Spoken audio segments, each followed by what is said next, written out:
Magandang araw po sa inyong lahat, lalong-lalo na po sa mga giliw nating tagapakinig. Sa araw po na ito ay mapapakinggan po natin ang kwento ng isang lalaking gagawin ang lahat para sa kanyang pamilya.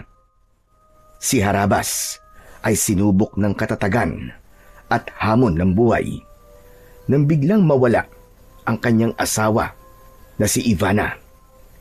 Bilang isang magsasaka, ay kakailanganin niyang iwanan ang palayan sa pangangalaga ng kanyang anak na si Val upang mapuntahan ang asawa sa baryo ng Aklan. Dito niya makikilala ang isang antingerong magbibigay sa kanya ng kakaibang sandata at mutya na magagamit niya laban sa mga kampon ng kadiliman. Magagawa pa kaya niyang mabawi ang kanyang asawa na si Ivana? Magtagumpay kaya siya laban sa lumalakas na puwersa ng kadiliman? Sama-sama po nating pakinggan ang buhay at pakikipagsapalaran ng magsasakang manunugis na sumugod sa baryo ng Aklan. Ngunit bago po ang lahat, mga idol, huwag naman po nating kalimutang mag-subscribe at i-hit ang notification bell sa aking YouTube channel na The Voice Addict at Apong Isaak para sa mas marami pang makapigil hiningang kwentong aswang at katatakutan mula sa mundo ng kababalaghan. Umpisahan na po natin ang kwento. Anak, halika nga muna rito. Mag-usap tayo. Itigil mo na muna ang pagsusulat mo. Sino ba yung madalas na sinusulatan mo? Tay, kaibigan ko lang po. Nakatira po siya sa Aklan. Gusto ko po sanang hanapin niya po si nanay. Tay, teka po. Tungkol po ba saan ang pag-uusapan natin? Tungkol sa nanay mo, anak. Balak kong sundan siya sa Aklan. Nag-aalala na ako. Hindi na siya nakabalik simula nang umalis siya. Tay, iiwan niyo po ako dito? Oo, anak. Hindi kita pwedeng isama ron. Delikado at mapanganib para sa'yo. Pero tay, paano naman po ako dito? Baka ikaw naman po ang hindi na bumalik. Bakit, anak? Wala ka bang tiwala sa akin? Dati ako manunugis ng mga aswang. Kaya alam ko na ang pupuntahan ko ay maraming masasamang elemento at nagtatago sa dilim. Kaya nga masyado na ako nag-aalala sa nanay mo eh. Paano ko napahamak na siya? Tay, sasama na lang po ako. Huwag mo po akong iiwan dito na mag-isa. Hindi ka pwedeng sumama sa akin, anak. Sino may iiwan sa palayan? Ikaw lang ang maaasahan ko rito na magbabantay sa tanim natin ng mga palay. Pati na ang pag-aalaga sa mga hayop. Alam mo naman, anak, na marami pa rin na magdanakaw ngayon. Tay, ayoko pong maiwan dito eh. Nakikiusap po ako sa inyo, tay. Isama niyo na lang po ako. Sige na. Anak, nakikiusap din si tatay sa'yo. Mahalaga ka sa akin. Ayokong pati ikaw ay mapahamak ng dahil sa amin ng nanay mo. Isa pa, mapanganib ang lugar na pupuntahan ko. Sana naman ay maintindihan mo ko, anak. Huwag nang matigas ang ulo mo. Mahirap din naman sa akin na iwan ka rito na mag-isa. Ngunit mas pipiliin ko na hindi kita isama kesa mapahamak ka sa pupuntahan ko. Tay, nag-aalala po ako sa inyo ni nanay eh. Natatakot po ako eh. Tulad ng sinabi ko, anak, wala ka bang tiwala kay tatay? At wala ka rin bang tiwala sa Diyos? Hindi niya ako pababayaan, anak. Kaya huwag kang matakot. Meron po akong tiwala sa Diyos, tay. Pero sa lugar po na pupuntahan mo, wala akong tiwala dun. Bal, anak. Basta't magtiwala ka sa akin. Huwag kang mag-alala. Kilala mo naman ako. Kaya kong ipagtanggol ang sarili ko. Sige na, sige na. Tama na ang usapan na to. Buo na ang desisyon ko, anak. Maiiwan ka muna rito. At huwag mong pababayaan ng palayan natin. Aasahan kita, anak. Tay, iiwan niyo po talaga ako rito? Hindi naman kita iiwan, anak eh. Babalik ako kagad at sa pag-uwi ko rito, pangako ko, kasama ko na ang nanay mo. Kaya huwag ka nang umiyak dyan. Walang mangyayaring masama sa amin ng nanay mo. Parang pinipiga ang puso ng may 40 taong gulang na si Harabas. Pinagmasdan niya ang mukha ng kanyang anak na si Val. Nakatungo ito at umiiyak habang ang luha ay pumapatak sa kulay dilaw na papel na madalas na pinagsusulatan nito. Palagi niyang nakikitang nagsusulat ang anak para sa kaibigan nito na nakatira sa Aklan. Dala ng awa ay mahigpit niyang niyakap ang kanyang anak na si Val. Mas lalong lumakas ang iyak nito. Kaya hindi siya umalis sa tabi nito hanggat hindi ito tumitigil sa pag-iyak. Isang malalim na buntong hininga ang pinakawalan ni Harabas habang nakatanaw sa labas ng bintana. Isang magsasaka si Harabas sa baryo ng Padan Antique. Tinalikuran niya ang pagiging manunugis ng mga aswang magmula nang makilala niya ang kanyang asawa na si Ivana. Nagtanan lamang sila noon mula Aklan hanggang Antique. Ngunit nang mabalitaan ng kanyang asawa na namatay na ang ina nito, ay sinundo ito ng isang lalaking hindi niya nakita kung sino.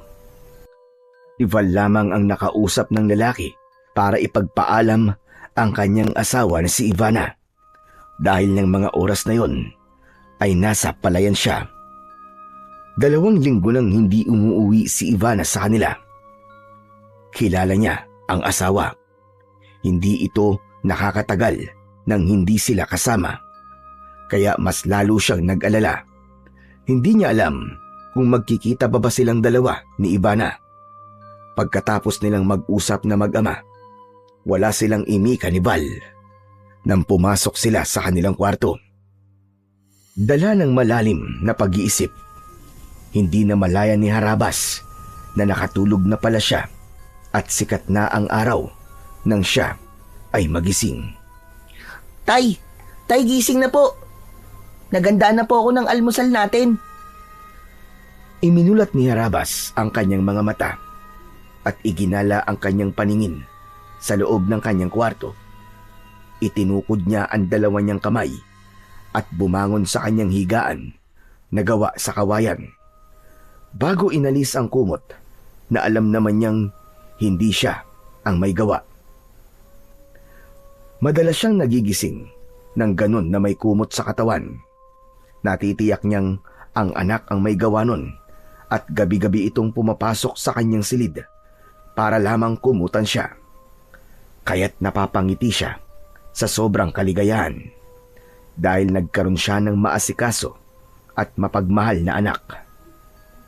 Pagkatapos niyang matanggal ang kumot, ay bumaba na siya sa kanyang katre.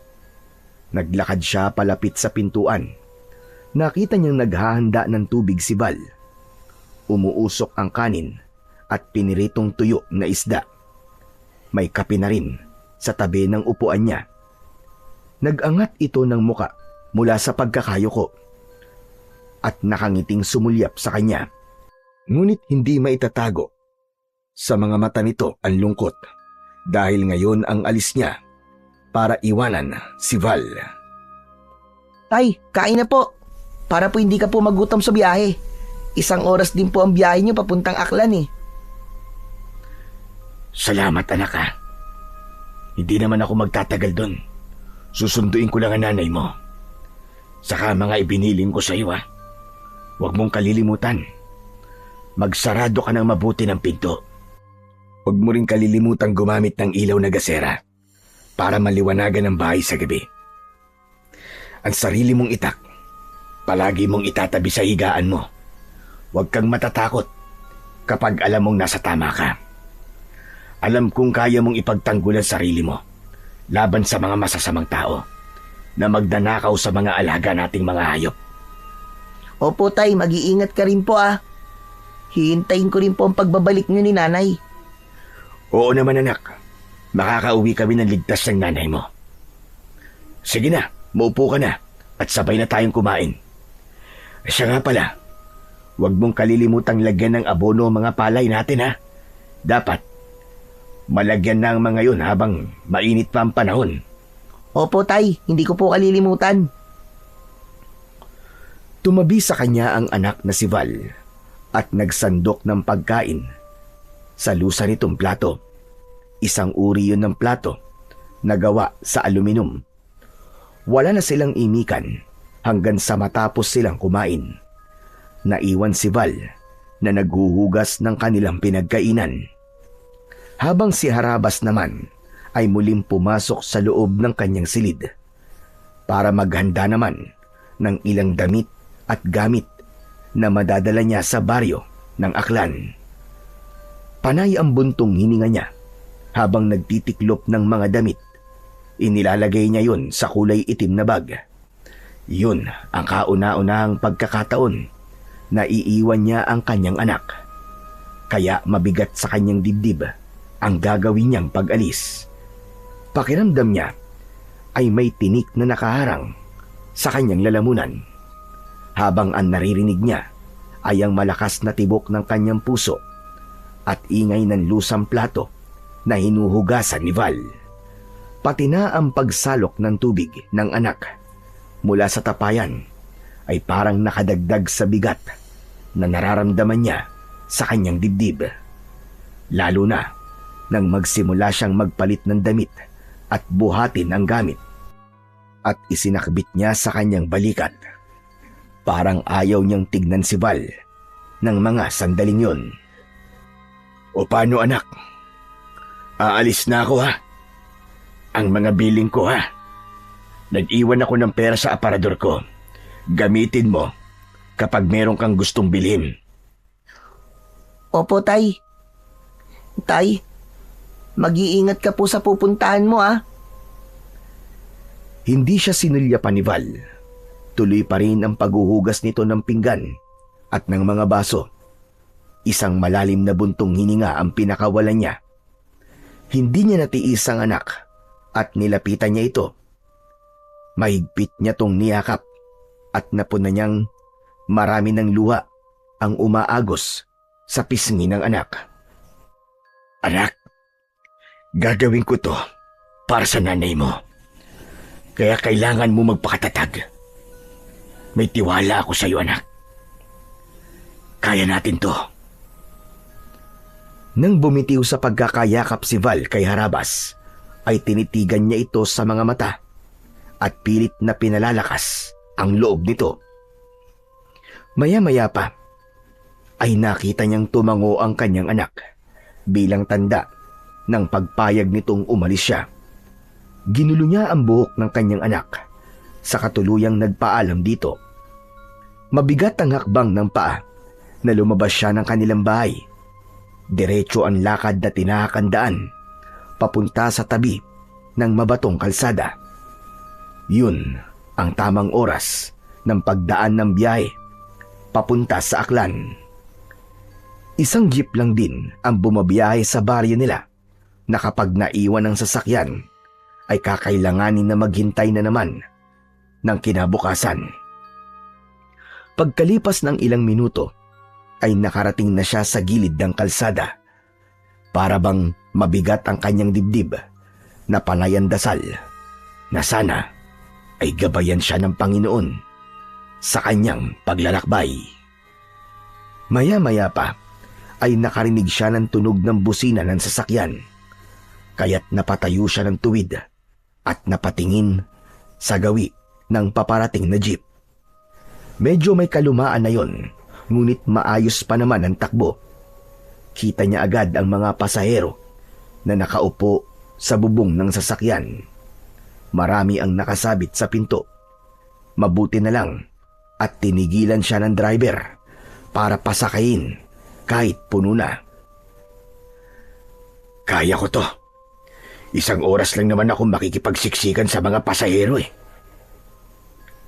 Nakipagsiksikan si Harabas sa loob ng sasakyan at nakatanaw sa labas ng bintana. Parang gusto niya nang sumuko, ngunit mas nanaig ang kagustuhan niyang makasama ang asawa at mabuo ang kanyang pamilya. Pagkalipas ng kalahating oras na biyahe, dumaan na sila sa pinakaliblib na baryo ng hangganan ng Aklan at Antique. Meron silang mga ilang bangin na nadaanan at walang isang bahay na nakatayo. Maya-maya pa ay merong sumakay na matandang lalaki. May hawak yung baston na ginagamit sa paglalakad. Sa kabutiang loob ng isang lalaking nakaupo ay tumayo ito at pinaupo ang matanda, habang si Harabas naman ang umalalay sa matandang lalaki na naglalakad papalapit sa upuan. Tinitigan siya nitong mabuti sa muka. Pagkatapos ay naupo sa katapat ng kanyang kinatatayuan, habang ang lalaking umalis kanina ay tumabi na rin sa kanyang tayo. Kagaya niya ay kumapit na rin ito sa bakal na nasa bubong ng jeep. Maraming salamat sa inyo, mga iho. Kayo lamang ang nagpaupo sa akin. Madalas ako sumasakay ng jeep, pero hindi man lang ako nakaranas na paupuin ng mga nakaupong lalaki. Siguro ay hindi kayo taga rito, ano? Sumagot ang lalaking nagmagandang loob kanina sa matanda. Sinabi nito na yun ang natutunan nito sa kinagisnang mga magulang. Nakilala ni Harabas ang lalaki sa pangalan na Ruel, taga Maynila, at nagbabakasyon lang sa Aklan para sa kapatid na nagtanan. Nagkataon na dun din siya bababa ng sasakyan. Maging ang matandang tinulungan niya ay sa lugar din na yun papunta.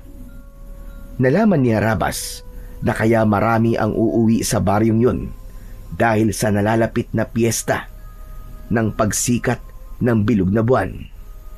Yun ang pinakamahalagang pagdiriwang ng baryo ng Natas sa Aklan para sa pagsisimula raw ng masaganang ani. Pero iba ang kabang bumundol sa kanyang dibdib. Iba ang pakiramdam niya sa nasabing pagdiriwang dahil ilang beses na siyang humarap sa iba't ibang klaseng labanan. Alam niyang ang piyesta sa baryo ay hindi lang piyesta ng mga normal na tao, kundi pagdiriwang din ng mga nilalang na nagtatago sa dilim. Bahagyang nagulat si Harabas nang marinig ang boses ng matanda. Nandito na pala tayo. Hindi pa ba kayo bababa?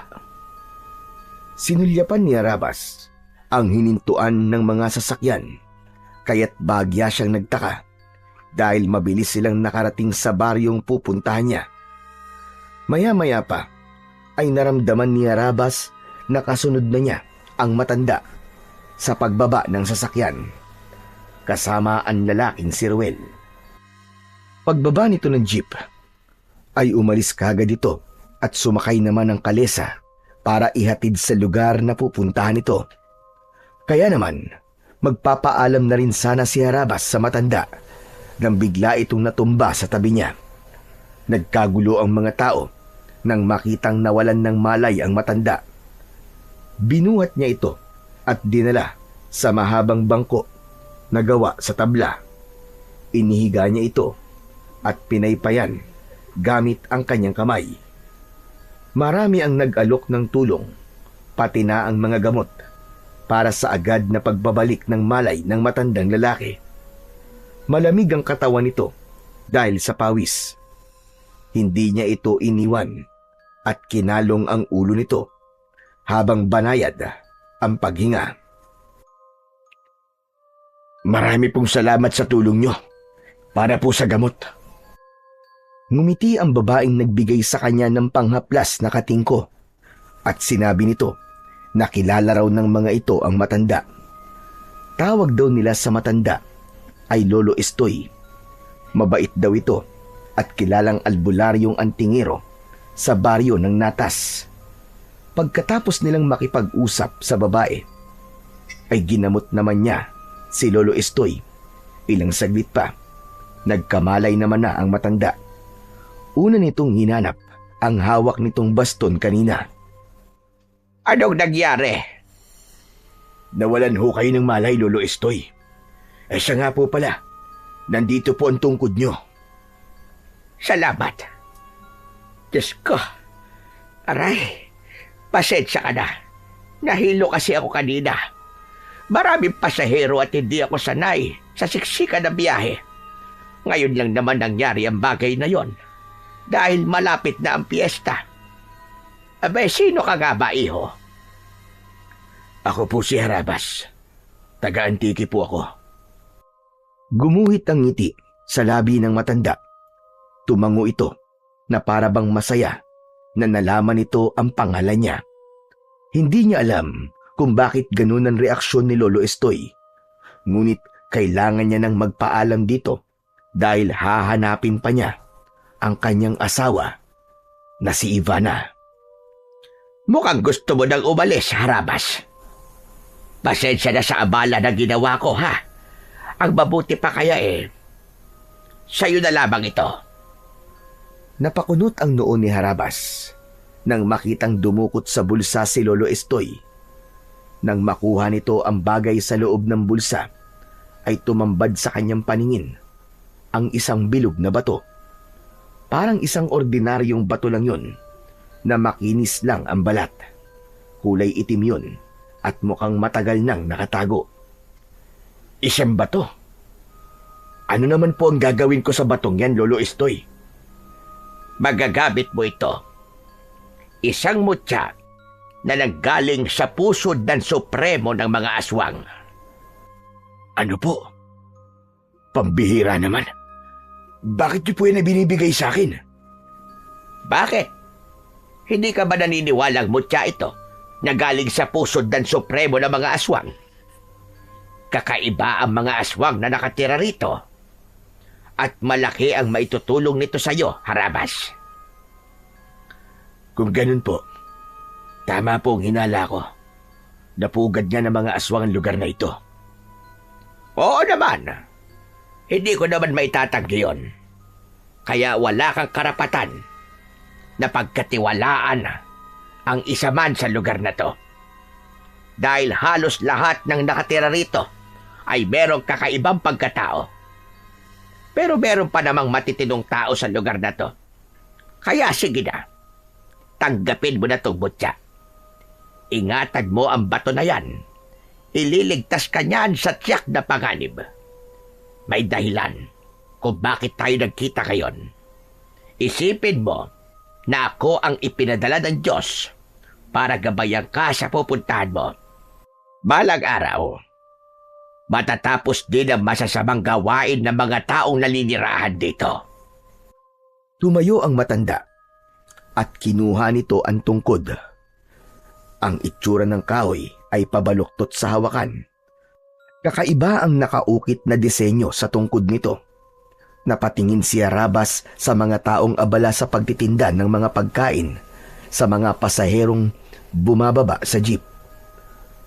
Sanay si Harabas sa ganung mga lugar. Dahil dati siyang manunugis ng mga aswang, hindi siya natatakot noon kapag nakikipaglaban sa iba't ibang uri ng mga aswang. Pero ngayon, kakaiba ang takot na nararamdaman niya. Para bang isang gera ang pupuntahan niya. Ganon din siguro kapag merong anak na alam niyang naghihintay sa kanya. Pinuno niya ng hangin ang kanyang dibdib bago siya tumayo at nagpaalam na sa matanda. Ngunit nagulat siya nang ibigay sa kanya ng matanda ang hawak nitong baston. Ikaw na ang gumamit nito, Harabas. Sa tingin ko ay mas kakailanganin mo yan. Hindi pwedeng maghiwalay ang tungkod at ang mutya. Bilang pagtanaw ng utang na loob ko sa iyo at sa pagtulong mo at pag-aalaga sa akin. Hala, sige na. Mag-iingat ka sa pupuntahan mo. Pero Lolo Estoy, hindi ko naman po ito kailangan. Mas kailangan niyo po ito sa paglalakad niyo. Nagkakamali ka, Harabas. Higit na mas kailangan mo yan.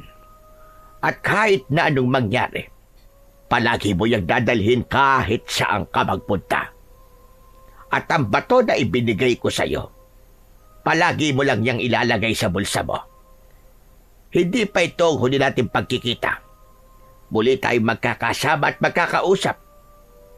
Mag-iingat ka sa pupuntahan mo.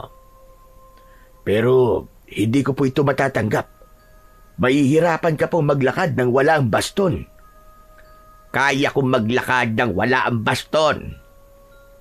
Isa pa, hindi lang yan basta baston, Harabas. Kapag iniikot mo ang hawakan yan, lalabas ang patalim sa loob. Magagamit mo ang talim sa oras na malagay ka sa panganib. Sinasabi ko to sa'yo dahil gusto ko palagi kang maging alerto sa lahat ng oras. Ano po bang klaseng baston ito? Isang uri ng baston na kung tawagin ay pastol-baston. Matagal na panahon nang nagamit yan laban sa masasamang elemento ng kadiliman. Ginamit din yan sa pagpapastol ng mga tupa, usa at baka. Pero ngayon, gagamitin mo yan sa pagpapastol ng mga aswang. Hindi para pakainin, kundi para palayasin sa baryong ito, o di kaya naman para tuluyang patahimikin. Ikaw ang inaasahan kong makakagawa doon. Pero hindi po yun ang totoong dahilan kung bakit ako nandito. Naparito po ako dahil sa asawa ko si Ivana. 2 linggo na po siyang nawawala. At ilang beses na rin kami nagpadala ng sulat ng anak ko sa lugar na pinuntahan niya. Pero ni isang sagot ay wala pong nakarating sa amin. Kung tutusin po, marami nang pwedeng mangyari sa loob ng 2 linggo. Pero umaasa pa rin ako na sana ay walang nangyaring masama sa asawa ko. Kung nagpunta nga siya rito, natitiyak kong buhay pa siya. Pero kung naganap na ang piyesta, malamang wala na siya at hindi mo na siya mababawi pa. Ano pong ibig niyong sabihin, Lolo Estoy? Maraming kultura ang umiiral sa lugar na ito. At ang pinakasikat ay ang kulturang itim na kayang magparami ng kanilang kampon. Sa madaling salita, naghahanap sila ng mga babaeng pagtataniman nila ng mga binhi. Alam mo na kung anong ibig kong sabihin. Hindi pa naman huli ang pagdating mo dahil 5 araw mula ngayon ay magaganap pa lang ang pagbilog ng kulay pulang buwan. Kaya nga sinasabi ko sa'yo na ang mga bagay na ibinigay ko sa'yo ay ingatan mong mabuti. Sige po, Lolo Estoy. Iingatan ko po ito. Sige ho. Kailangan ko na po palang magmadali. Ikaw ang bahala. Basta hindi ako nagkulang ng paalala sa'yo. Mas makabubuting magpanggap ka na wala kang alam sa lugar na to.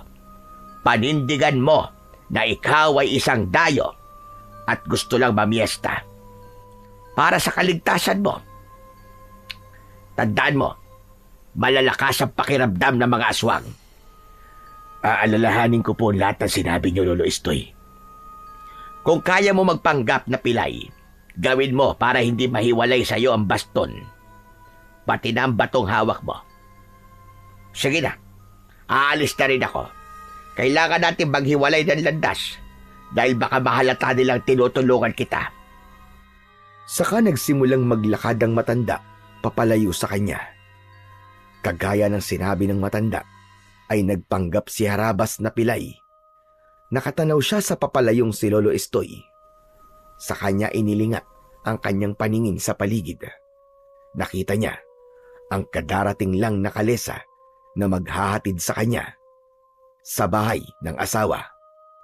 Kinausap niya ang kutsero, isang matandang lalaki na may suot na salakot ang kanyang nakitang may hawak sa tali ng kabayo. Pagkatapos niyang ipakita sa lalaki ang address na nakasulat sa papel, ay sumampa na ito sa unahan ng kalesa. Bago siya sumampa at pumasok na rin sa loob ng kalesa. Habang tinatahak nila ang makipot na daan, papasok sa baryo ng Natas, ay panay din ang linga niya sa paligid. Matataas na punong kahoy at mga palayan ang nakikita niya sa gilid ng mabatong kalsada. Ang maliliit na kubo na gawa sa kugon at kawayan ay malalaki ang agwat ng layo sa isa't isa. Tila tahimik at ang tanging maririnig na ingay ay ang yabag ng paa ng kabayo at malakas na huni ng mga ibon na nakadapo sa sanga ng mga puno. Pagkalipas ng isang oras na paglalakbay sakay ng kalesa, ay narating nila ang malaking bahay na gawa sa tabla at anahaw. Malawak ang bakuran. Maraming alagang manok na malayang nakakagalak sa loob ng bakuran. Merong mga aso sa labas na panayang tahol habang nakatingin sa kanya. Napansin niya ang isang lalaking nagsisibak ng kahoy. May hawak na palakol at walang suot na damit pang itaas. Merong panyo sa leeg at butil-butil ang pawis na makikita sa noo nito. Nakakunot ang noo ng lalaki na nakatayo at tumigil sa ginagawa. Makahulugang napatingin ito sa kutsero. Saka naman bumaba ng kalesa si Harabas, dala ang kanyang bag. Pagkatapos niyang magbayad sa lalaki, ay umalis na rin ito. Inayos na muna niya ang bag sa likod bago lumapit sa pintuan ng bakuran. Lumapit din ang lalaki sa kanya at nagtanong ito. Nino ka? At anong kailangan mo? Dito ho ba nakatira si Ivana? Ivana Aldawi po. Hindi agad sumagot ang lalaki na sa tingin niya ay edad 55 taong gulang na. Saka pinagmasdan siya mula ulo hanggang paa. Binuksan muna nito ang tarangkahan ng bakuran at nagpunas ng pawis sa noo gamit ang panyo na nakasampay sa leeg nito. Kaano-ano mo si Ivana? Kaibigan niya po ko. Inimbitahan po niya akong mamiesta sa inyo. Kayo po ba ang ama ni Ivana? Hindi ako ang ama ni Ivana. Ako nakabili sa lupang kinatitirikan ng bahay ng mga magulang ni Ivana. Pagkatapos niyang makipagtanan nun sa lalaking nakilala niya sa sulat, ibinenta ng kanyang mga magulang ang bahay at lupa nila sa akin. Matagal nang wala mga magulang ni Ivana rito. Mangyari niya, lumipat na sila ng ibang lugar. Ang nakatira na rito ay kaming mag-asawa kasama ang aming anak na si Tongtong Sahor. Nako, paano po yan? Wala pa naman akong ibang matutuluyan dito. Wala po akong ibang kakilala rito. Hindi po kasi nabanggit sa akin ni Ivana na wala ng kanyang mga magulang sa dati nilang bahay. Kailan mo pa ba siya nakausap? Baka nahuli lang ang dating ng sulat niya. Kung gusto mo, meron kaming isang kwarto na pinapaupahan. Sinadya naming magpagawa ng kwartong upahan para sa nalalapit na piyesta. Marami kasing dumadayong mga tao rito para mamiesta. Yun naman kung gusto mo lang. Wala naman po akong magagawa. Wala talaga akong matutuluyan dito Sige po, ako na lang po ang uupa sa silid nyo. Magkano naman po ang babayaran ko kung sakali? Ilang araw ka bang mananatili rito? Kung hihintayin mo ang piyesta namin, 5 araw yun mula ngayon. Hindi po ako sigurado kung gaano po ako katagal na mananatili rito. Balak ko po sanang hanapin si Ivana kung saan siya nakatira ngayon.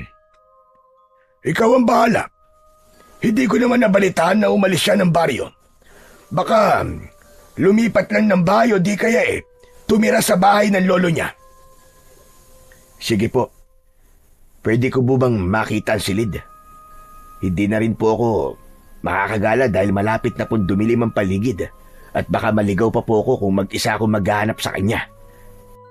Hayaan mo at pagdating ng anak ko ay pasasamahan kita sa bayan. Hindi ko kasi alam kung saan lumipat ng bahay ang pamilya ni Ivana. Matagal nang bakante ang bahay na to. Siguro mga nasa 10 taon na rin ang lumipas. Tapos nung nakaraan na linggo lang, lumipat kami rito. Pero nabalitaan namin, napatay na raw ang kanyang ina. Hindi naman kami nakikipag-usap sa mga yon dahil abala na rin kami sa nalalapit na piyesta.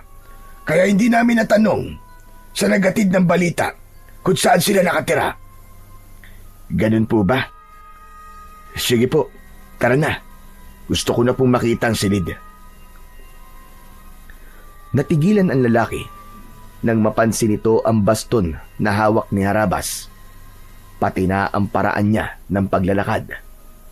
Kasama yon sa sinabi ni Lolo Estoy para hindi malayo sa kanya ang baston pastol. Ang ganda naman ng baston mo. Hindi ko alam na may kapansanan ka pala. Mahihirapan ka nga maghanap sa bahay ni Ibana kung ganyan ang kalagayan mo. Dapat meron kang kasama kahit papano. Habang naglalakad, ay walang tigil sa pag-uusap ang dalawa. Inilalayan siya nito sa kaliwa niyang kamay, papasok sa loob ng bahay nito. Wala na po akong pamilya. Meron po akong asawa at anak. Iniwan ko po sa Padan. Taga-Antiki po ko. Malapit lang pala. 1 oras lang ang biyahe nun papunta sa lugar na to. Mukhang mahalaga nga ang sadya mo kay Ibana. Maya-maya pa ay tumigil ito sa paglalakad at itinuro sa kanya ang nakasaradong pintuan ng silid. Napansin niya ang isang babae na sa tingin niya ay edad 50 taong gulang. Lumapit ito sa kausap niyang lalaki at nalaman niyang Bartolo pala ang pangalan ng kanyang kausap. Malambing ang babae at nakangiting nakatingin sa kanya. Sinabi ng babae na nakilala niya sa pangalang Aling Tanya ay siya raw ang kauna-unahang uupa sa silid. Huwag kang mahiya rito. Pwede namang magbayad ka sa araw ng pag-alis mo dahil baka makita mo kagad ang bahay ni Ibana ay makakalipat ka kagad ng matutuluyan at hindi mo babayaran ng 5 araw na ilalagi mo sa kwartong yan. Kayo po ang bahala at marami pong salamat sa pagpapatuloy niyo sa akin dito. Walang anuman. O siya, sige na. Magpahinga ka na muna at mukhang pagod ka sa biyahe. Isasakop na kita sa isasaing na bigas ng asawa ko para mamayang gabi. Isipin mo na lang na bisita ka namin dito. Kaya huwag kang mahihiya. Isipin mong bahay mo to. Marami pong salamat sa kabutihan niyo, Mang Bartolo. Pati po sa inyo, Aling Tanya. Nakangiting tumango ang mag-asawa bago nagpaalam sa kanya. Nang makaalis na ang mag-asawa sa harapan niya, pumasok naman si Harabas sa loob ng kwarto. Isinara niya yun at iginala ang kanyang paningin. Isang lumang aparador na walang laman ang tumambad sa kanyang paningin. Isang higaan na gawa sa tabla at mga nakatiklop na unan at kumot ang nakita niyang nakahanda sa higaan. Sa likod naman ng pinto ay merong nakatiklop na banig na gawa sa abaka. Nakahilera ang walis tambo para sa sahig na gawa sa tabla. Makinis ang sahig at halatang nilagyan ng floor wax na pinakintab naman ng lampasong nyog. Makaluma ang estilo ng sahig at parang talagang nasa sinauna siyang panahon. Ganon din ang gasera na gawa naman sa babasaging taklob na tumatakip sa ilaw na may tela at gas. May hawakan yun na gawa sa alambre na ginamit naman para maisabit ito sa dingding na malapit sa bintana. Lumapit siya sa nakabukas na bintana at tanaw niya mula roon ang kakahuyan na maginhawa sa kanyang paningin. Merong ilang mga banderitas ang nakasabit sa gilid ng natatanaw niyang kalsada na papunta sa bayan ng Natas. Isang malalim na buntong hininga ang pinakawalan niya bago niya inilapag ang kanyang bag sa sahig na katre, saka naupo at nahiga. Napatitig siya sa bubong ng kanyang silid. May kalumaan na rin yun ngunit wala namang butas. Biglang sumagi sa kanyang isip ang iniwan niyang anak sa padan. Nag-aalala siya at nakukonsensya sa kanyang ginawa. Kaya kailangan niyang mahanap kagad ang asawang si Ivana para makabalik siya kagad sa piling ng kanyang anak na si Val. Bumangon siya at kinuha ang mga gamit. Kinuha niya sa bulsa ang bato. Pinagmasdan niya ang bagay na yon. Habang hawak niya yon, ay bigla niyang naramdaman ang pag-iinit ng bato. Saktong pagkatok sa labas ng kanyang silid, narinig niya ang boses ni Mang Bartolo. Harabas! Pwede ba akong pumasok? Mabilis na itinago sa bulsa ni Harabas ang bato. Saka nilapitan ang nakasaradong pintuan. Pagbukas niya, ay nakita niyang may dala si Mang Bartolo ng isang tasang kape at platito na may laman na nilagang saging na saba. Kumain ka muna habang hindi pa nakakaluto ng hapunan si Tanya. Baka nagugutom ka na. Naku, maraming salamat po sa merienda. Walang anuman. Sige na, at nang makapagpahinga ka na, saka na lamang kita tatawagin kapag kakain na, para pagdating ni Tungtong Saur, ay ipapakilala na rin kita sa kanya. Matutulungan kanyang mahanap si Ivana. Maraming salamat po talaga sa tulong niyo, Mang Bartolo. Saka lang kinuha ni Harabas ang platito na hawak ni Mang Bartolo. Lumapat sa kanyang mga kamay ang mainit na tasa ng kape at saging. Kaya si Mang Bartolo na ang nagsarado ng pinto. Ipinatong niya ang kape at nilagang saging sa ibabaw ng lamesa bago niya muling dinukot ang bato na kanina pang umiinit sa loob ng kanyang bulsa. Gulat na gulat siya sa itsura ng bato. Ang kulay itim na bato ay naging kulay pula. Naglalagablab ang itsura na merong katamtaman na init. Diyos ko, ang mutya. Paano nagkaganito ang kulay ng bato? Ano kaya ang ibig sabihin ng pagbabago ng kulay ng bato? Ganito kaya ang mutya? Maraming katanungan ang nabuo sa isip ni Harabas. Habang nakaangat ang kanyang kamay, ay sinisipat ang itsura ng hawak niyang bato. Hindi naman masyadong mainit ang bato, kaya lang ay nagtataka siya sa itsura ng mutya. Hindi sinasadyang nabitiwan niya ang bato at pumatak yun sa nilagang saging. Nanlalaki ang mga mata nang makita ang kulay itim na usok na lumabas mula sa saging. Napaatras siya ng upo habang hindi inaalis ang paningin sa platito. Napalunok siya ng laway at nagtataka sa nakikitang itsura ng pagkain. Sandali, ano nangyayari? Bakit nagbago ang kulay ng nilagang saging nang bagsakan ito ng mutya? Nanginginig ang kamay ni Harabas nang damputin niya ang bato sa platito. Nagbalik sa dating kulay ang bato na kulay itim. Kaya naman, nang mahawakan niya ang bato, ay sinubukan niyang bitiwan ng mutya sa tapat naman ng tasa ng kape. Tumunog ang tasa nang lumapat ang bato sa loob nito. Mas lalong nanlaki ang mga mata ni Harabas nang unti-unting nagbago ang kulay ng kape. Naging isang malapot na kulay pulang likido ang kape. Bumundol ang kaba sa kanyang dibdib at nagpasalamat sa matandang nagbigay sa kanya ng mutya. Dahil sa kauna-unahang pagkakataon, ay iniligtas siya ng mutya. Merong kakaiba sa pagkain ko. Tama si Lolo Estoy. Hindi nga dapat ako magtiwala sa kanila. Dahil sa mutya ng pusod ng Supremo ng mga aswang, nalaman ko ang totoong itsura at kulay na ibinigay nila sa akin na pagkain. Nahulog na pala ako sa patibong nila at muntik ko nang kagatin ang kanilang pain. Pues, hindi kayo magtatagumpay. Ako pa ang kinalaban nyo. Bumakas ang galit sa mga mata ni Harabas. Mas lalong lumakas ang kutob niyang hindi totoong wala na ang kanyang asawa sa lugar na yon.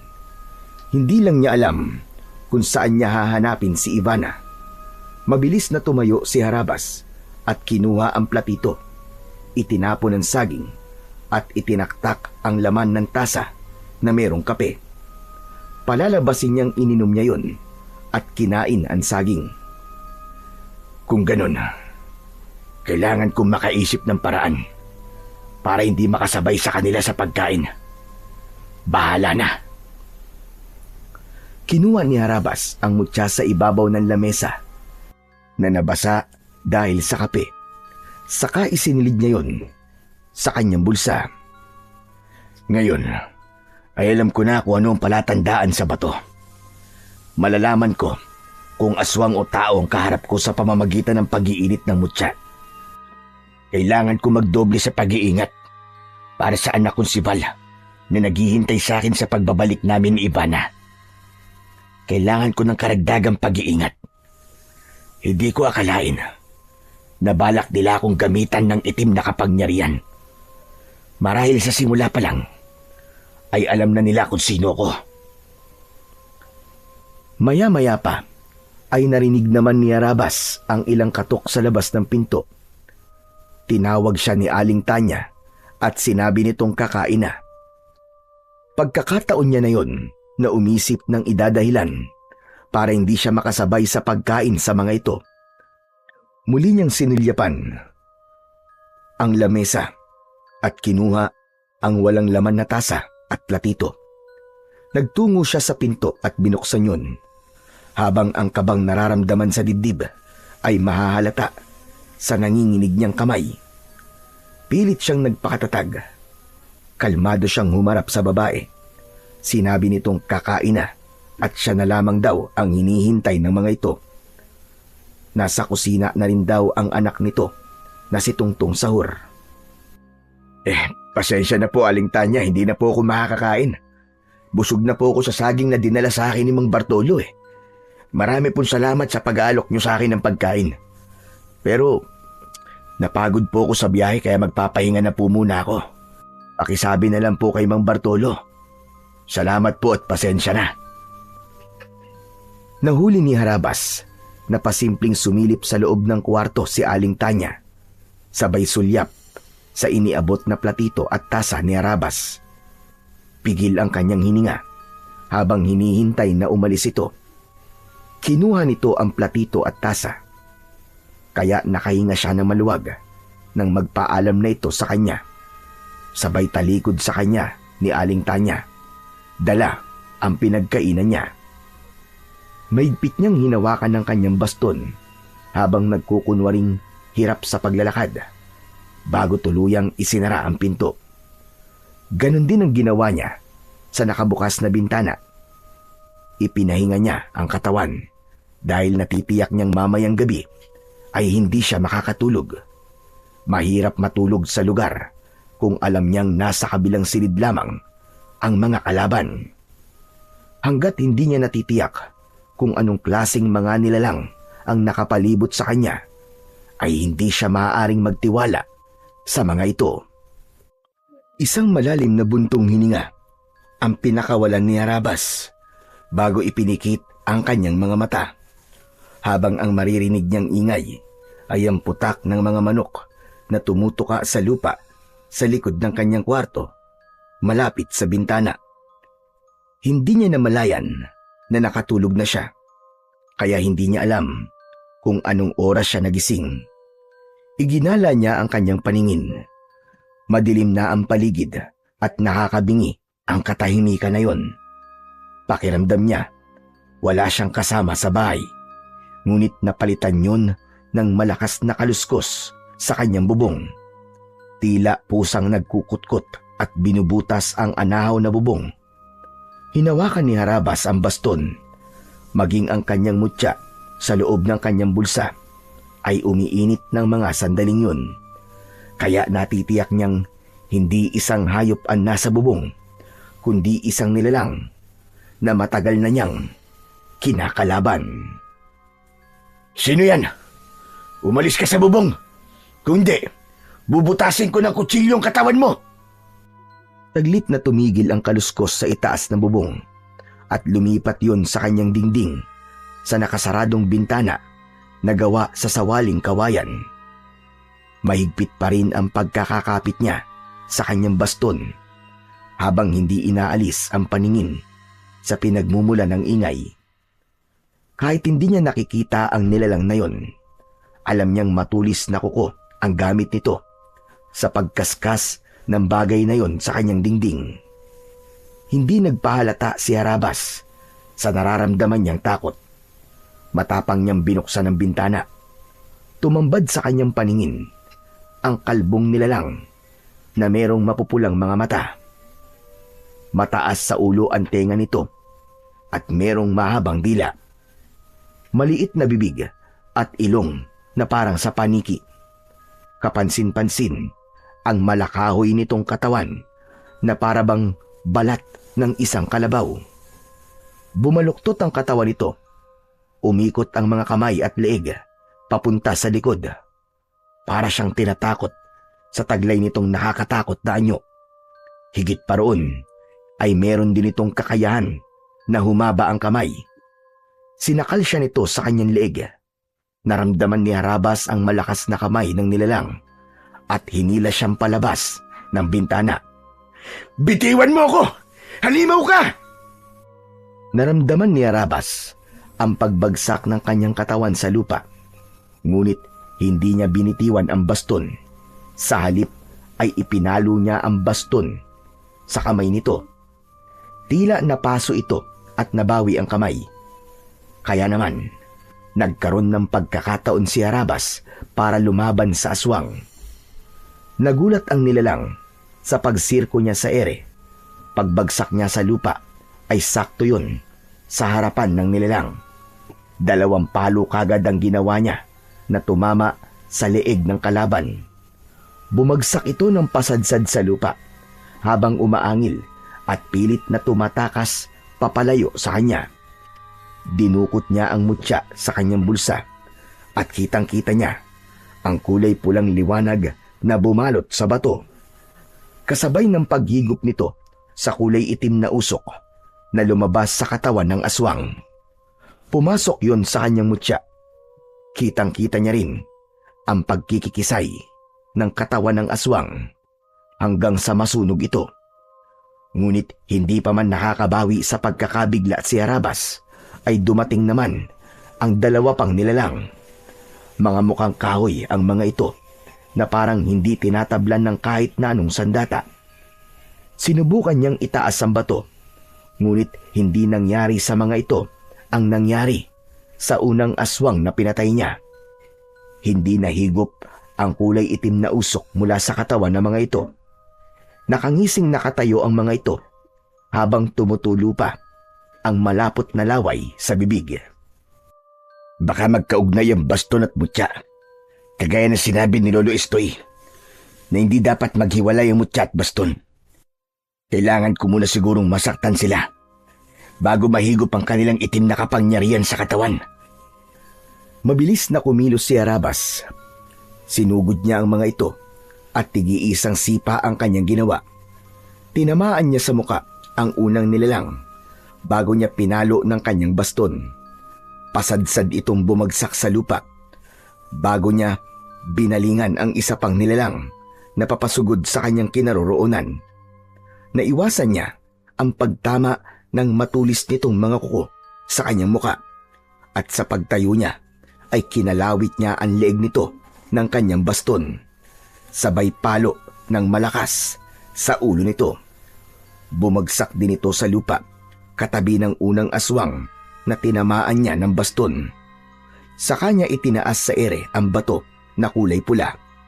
Mula sa katawan ng mga ito ay lumabas ang kulay itim na usok na parabang yun ang nagsisilbing kapangyarihan ng mga ito para maging isang ganap na aswang. Pumasok ang itim na usok sa hawak niyang mutya. Kasunod ng pagkikikisay ng katawan ng mga aswang hanggang sa tuluyang lamunin ng apoy. Nanlalaki ang mga mata ni Harabas at hindi makapaniwala sa nasaksihan niyang kapangyarihan ng mutya ng pusod ng supremo ng mga aswang. Talagang mahirap kalaban ang supremo, lalo na kung yun ay isang uri ng mutya. Kung ganun, matatalo ko ang mga aswang at mahihigop ng mutya ang kanilang kapangyarihan sa pamamagitan ng baston. Habang natitigilan si Harabas, ay muli niyang itinago ang kanyang mutya sa bulsa at ginamit ang baston para itukod ulit sa lupa. Nagkunwari ulit siyang pilay. Saktong dumating ang mag-asawa at lumapit ang mga ito sa kanya. Bakas ang kunwaring pag-aalala sa mukha ng mga ito. Kaya naman, nagkunwari din si Harabas na wala siyang alam sa pagkatao ng mga aswang. Hanggat hindi niya nakikita si Ivana, kailangan niyang magtiis. Nakangiti siyang humarap sa mag-asawa. Harabas, ano nangyari? Meron kaming narinig na mga ingay kanina. Malikot ang mga mata ni Mang Bartolo nang lumapit ito sa kanya. Nakasuot ito ng damit pantulog upang magmukhang kapanipaniwala ang pagpapanggap ng mga ito. Habang si Aling Tanya ay bakas ang takot sa muka na nakakapit pa sa kamay ni Mang Bartolo. Sinalubong naman niya ng tingin ang mga ito. Yun po ba? Wala yun. Meron lamang pong nangharana sa akin kanina. Kaya lang, sintonado po ang kanta. Hindi rin magandang tugtog ng dala nilang instrumento. Pinalayas ko na po sila. Kaya lang nagalit dahil hindi ko po sila binayaran. Totoo ba ang sinasabi mo, Harabas? Oo naman po. Mukha po ba ako nagbibiro? Bakit? Ngayon lang po ba may nangharana sa inyo? Oo Pasensya ka na kung naistorbo yata ang tulog mo. Naku, hindi ho. Natuwa pa nga po ako sa kanila kaya lumabas ako ng bahay. Hindi nga lang po ako dumaan sa pinto. Mapagbiro ka pala, Harabas. Sige na, wala naman palang nangyaring masama sa'yo. Ang mabuti pa ay pumasok na tayo sa loob ng bahay. Mabuti pa nga po at malamig pala rito sa labas. Akma na sanang susunod sa paglalakad papasok sa bahay si Harabas nang makita niya ang nakatayong pamilyar na babae. Nakabistida ito at seryoso ang muka na nakatingin sa kanya. Bumilis ang tibok ng kanyang puso. Hindi siya maaaring magkamali. Si Ivana, ang babaeng nakatayo sa harapan niya. Tulala ito at nakatingin lang sa kanya. Wala itong emosyon sa muka. Naluluwa ang kanyang mga mata. Nalalapitan sana ito. Ngunit humarang ang isang lalaki. Malaki ang katawan at moreno. Matapang ang mga mata at medyo matangkad sa kanya ng konti. Bakit pare? Kilala mo ba ang asawa ko? Tila merong libu-libong tinik na humarang sa lalamunan ni Harabas nang marinig niya ang sinabi ng lalaki.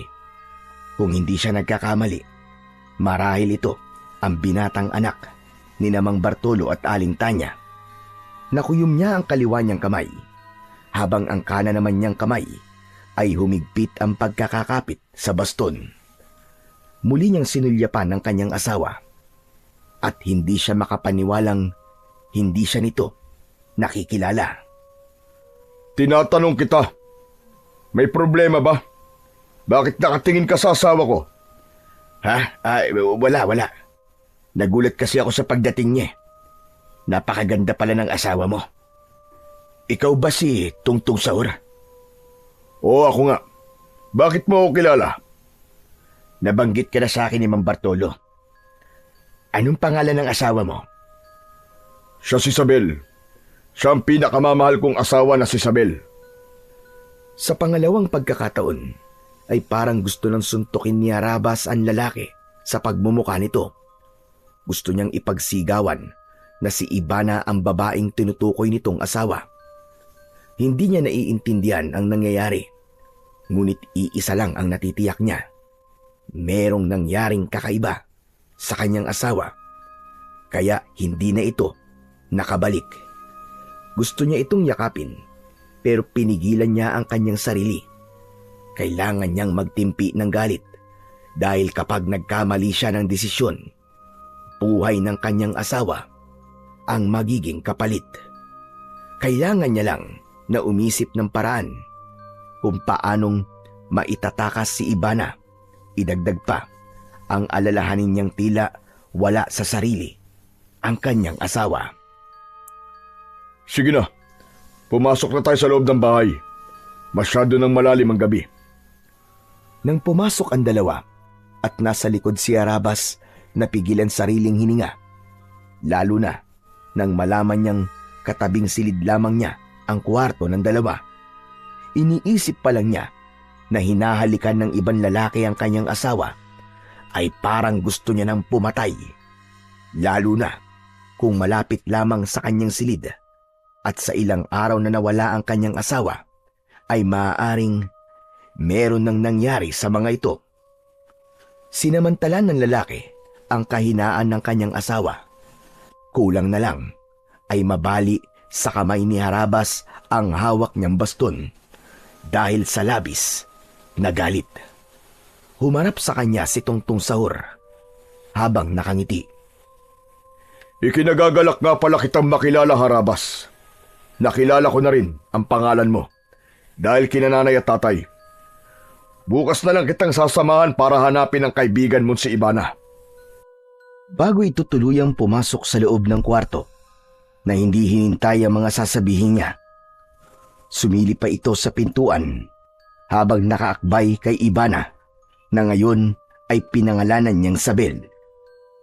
Matagal bago pumasok sa loob ng kanyang silid si Harabas, naiwan siyang nakatitig sa nakasaradong pintuan ng kwarto ni Tungtong Sahur. Maya-maya pa ay narinig niya ang boses ni Mang Bartolo. Bakit hindi ka pa magpahinga, Harabas? Maaga yata kayong aalis bukas kasama ni Tungtong Sahur. Humarap siya kay Mang Bartolo. Sinalubong niya ang tingin nito. Sa pagkakataong yun ay wala na ang asawa nitong si Aling Tanya. Kahit ako na lang po maghanap kay Ivana. Nakakahiya naman po, baka nakakaabala na po ako sa inyo. Naku, hindi ka naman nakakaabala sa amin, Harabas. Mabuti ngayon nang meron kang makakasama sa paghanap kay Ivana. Isa pa, ay hindi mo kabisado ang lugar na to. Ayos lang po ako, Mang Bartolo. Kaya ko na po mag-isa. Ganun ba? O sige, ikaw ang bahala. Sige po, magpapahinga na po ako. Sana naman, Harabas, huwag kang mailang sa amin. Magaan ang loob ko sa iyo, kaya masaya akong masaksihan mo ang piyesta namin dito. Teka, naubos mo na ba ang ibinigay kong saging at kape sa iyo kanina? Opo, kaya nga po, hindi na ako nakasalo sa inyo ng hapunan eh. Mabuti naman kung ganun. Sige na, at kailangan ko na rin matulog. Malalim na ang gabi. Napagod din ako sa pagsisibak ng kahoy kanina. Pinaghahandaan ko na kasi ang darating na piyesta. Mahirap kapag basa ang kahoy na ipanggagatong sa kalan. Maulan pa naman ngayon. Nang makapagpaalam ang lalaki, ay tumalikod na ito sa kanya. Saka naman nagpasya si Harabas na pumasok na sa loob ng kanyang silid na inuupahan. Napabuntong hininga siya habang nagpakawala ng malakas na suntok sa ere. Parang pinipiga ang puso niya kapag naiisip niyang nasa kabilang silid lamang ang kanyang asawa. Hindi na siya dinalaw ng antok ng gabing yun. Kaya naman, maaga siyang bumangon sa kanyang higaan. Agad siyang lumabas ng kanyang silid para makita ang kanyang asawa. Ngunit nagtataka siyang si Tungtong Sahur lang ang nakita niyang nakaupo sa harap ng lamesa. Seryoso itong nakatingin sa kanya at inalok siya ng kape. Ngunit tinanggihan niya yon at sinabi niyang hindi siya nagkakape sa umaga. Pakisabi nga pala kay Mang Bartolo na mag-iikot lang ako sa labas ng bakuran. Baka meron akong masagap na balita tungkol sa taong hinahanap ko. Ikaw ang bahala. Basta wag kang lalayo sa bahay. Marami ang masasamang nilalang na nagkalat sa tabi-tabi. Baka matsyempuan ka. Nabanggit naman yata sa'yo ni tatay na ibang lugar na to kumpara sa lugar na pinanggalingan mo. Wala pa naman nababanggit sa akin si Mang Bartolo tungkol sa bagay na yan. Teka, sandali lang. Napansin kong marami pala kayong hinog na saging na saba. Sinundan ang tingin ni Tungtong Sahur ang tinitignan ni Harabas. Saka ito muling bumaling sa kanya habang nakangiti. Mas lalong nagngingit-ngit sa galit ang kalooban ni Harabas dahil sa patuloy na pagkukunwari ng kanyang kaharap. Kung siya lang ang masusunod at hindi mapapahamak ang asawa, ay matagal niya nang tinapos ang buhay ng mga ito. Kilala si Harabas na isang mabangis at malupit na manunugis ng mga aswang. Kaya nga, binansagan siyang si Harabas na ang ibig sabihin sa kanilang lugar ay malupit, mabangis at padalos-dalos magdesisyon. Ang ugali niya ay wala siyang pakialam sa mangyayari sa kinabukasan. Ngayon lang siya nagtimpi ng ganun para sa kanyang asawa na si Ivana. Hindi ka na nakapagsalita dyan. May problema ba? Wala. Ano nga ulit yun? Hindi ba't sinabi mo kanina na marami kaming saging na saba? Isa kasi ang prutas na yan sa ginagamit naming pansalubong sa mga bumibisita sa bahay namin. Biglang bumundol ang kaba sa dibdib ni Harabas. Sa isip niya ay alam na niyang kung ano ang bagay na ginagamit ng mga ito para makulong sa bitag ang kanilang mga biktima. Sigurado siyang ang nangyari sa kanya kahapon ay tangkana ng mga ito na gawin siyang aswang. Muli siyang sumagot kay Tungtong Sahur habang pilit na itinatago ang galit sa kanyang dibdib. Kaya pala, yan din ang prutas na niluto sa akin ni Mang Bartolo. Sige na, kailangan ko nang umalis. Babalik din ako kagad. Hindi na hinintay ni Harabas na sumagot sa kanya si Tungtong Sahur. Agad siyang naglakad palabas ng bahay. Malakas ang tibok ng kanyang puso nang tinahak niya ang daan papunta sa labas ng bakuran habang nagkukunwaring paika-ika sa paglalakad. Saka lamang niya napansin na walang ibang bahay ang nakatayo roon. Tanging ang malawak na kakawyan ang nakikita niyang nasa gilid ng kalsada. Naglakad pa siya ng ilang metro at nang makita niya ang dalawang bahay ay saglit siyang nagpahinga. Meron yung tindahan at nagulat siya nang makita ang lalaking nakasabay niya sa jeep. Ruel? Ruel, ikaw ba yan? Aba, hindi ko alam na dito ka pala nakatira. Tumango ito bilang pagtugon sa tanong niya. Sinabi nitong sinundo nito ang kapatid na naglayas at sumama sa nobyo nito. Maayos naman daw ang biyanan ng kapatid nito, pero biglang nag-alala si Harabas nang mabanggit ni Ruel kung natikman na niya ang nilagang saging na saba. Ang ibig mong sabihin kumain ka ng saging? Sumagot si Ruel. Sinabi nitong bihira daw itong makatikim ng ganung pagkain dahil nasanay ito sa mga pagkain sa Maynila. Biglang napaunat sa pagkakaupo si Harabas nang tila napansin niyang namula ang mga mata ni Ruel.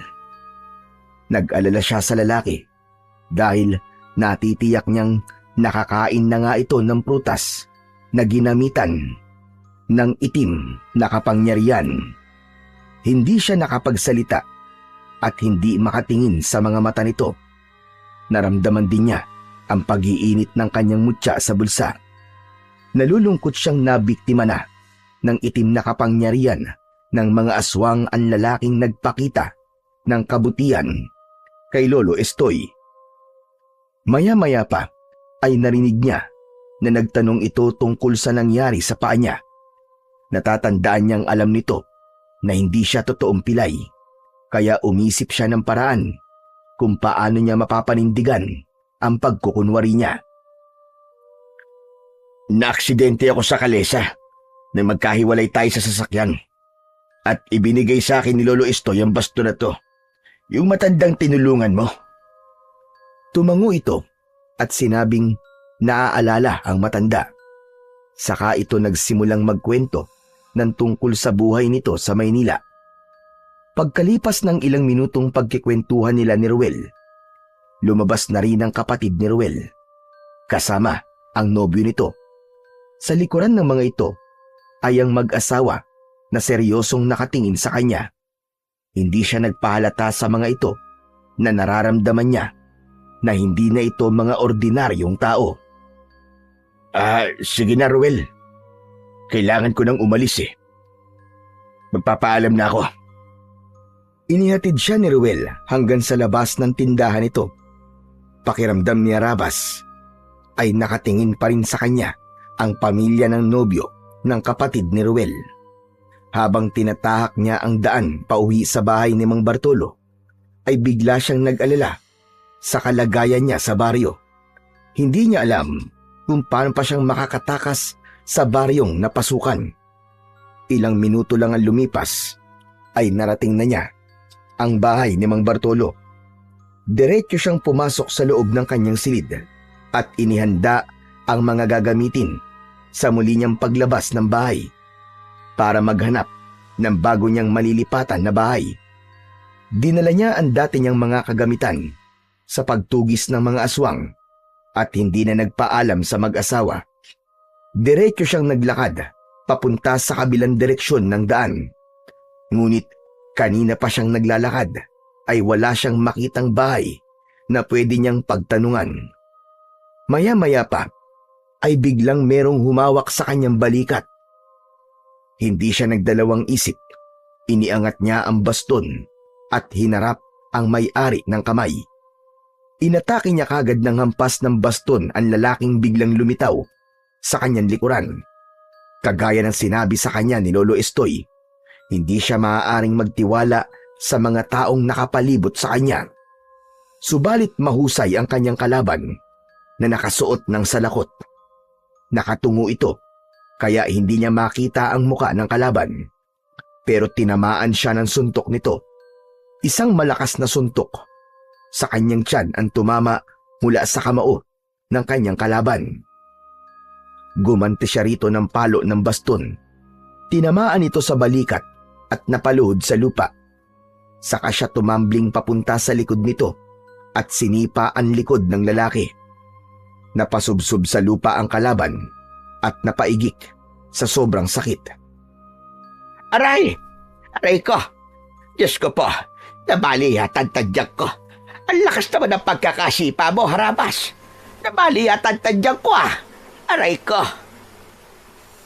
Gulat na gulat si Harabas nang makilala ang boses ni Mang Estoy. Pangiwi-ngiwi ang mukha nito na nakahawak sa tadyang. Mabilis naman niyang inilalayan ang matanda sa pagtayo. Diyos ko naman, Lolo Estoy. Bakit naman po kayo nagpapanggap na kalaban? Sinubukan lang naman kita. Kung kaya mong gamitin ang baston, hindi ko naman alam na mahusay ka palang makipaglaban. Aray ko! Ang tadyag ko! Ang sakit! Napuruhan mo yata! Huwag din na pong uulitin yung Lolo Estoy Paano po kung natuluyan kita? Pagbihira naman, oo. Paano na lang kung napalakas ang ganti ko? Jesus Mariosep, hindi pa ba napalakas ang ganti mo, Harabas? Nabalian na yata ako ng tadyang. Ano bang ginagawa mo rito?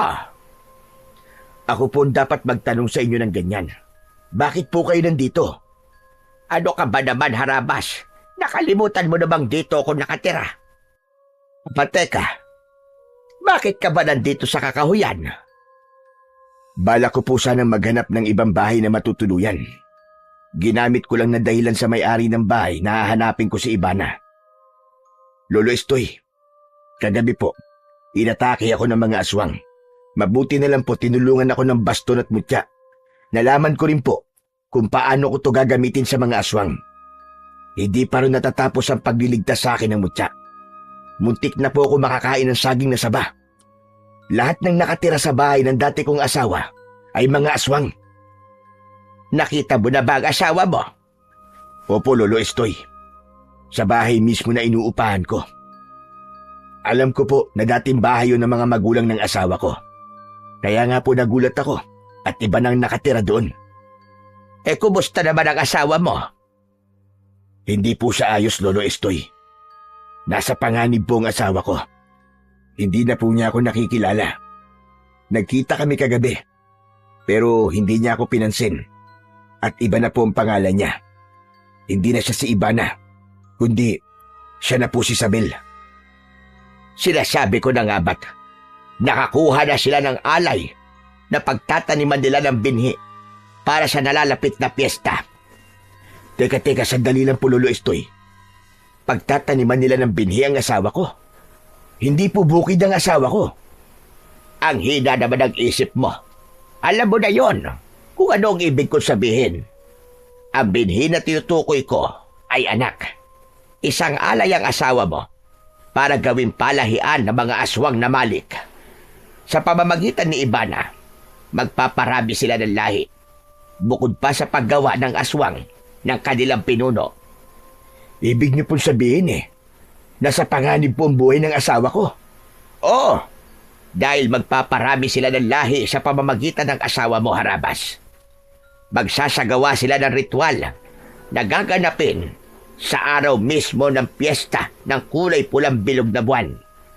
Ang pinuno ng mga aswang na tumangay sa asawa mo ang gumagawa ng mga aswang na malik dahil naniniwala sila na ang paglakas ng kanilang kapangyarihan ay sa pamamagitan ng kanilang magiging anak na gagawin sa pagbilog ng kulay pulang buwan o pista ng mga aswang.